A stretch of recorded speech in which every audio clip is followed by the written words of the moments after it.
Halo guys, inilah nasib kami di repair truk. Udah muat, nggak bisa dapat keluar ya.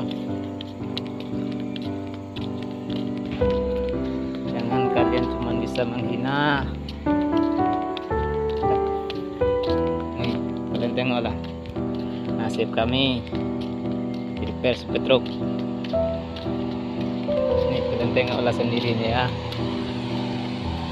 Karena musibah dikit, kalian langsung menghakimi kami.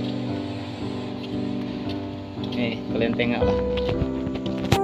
Kalau nggak ada repair truk nih, mungkin kalian nggak bisa makan enak.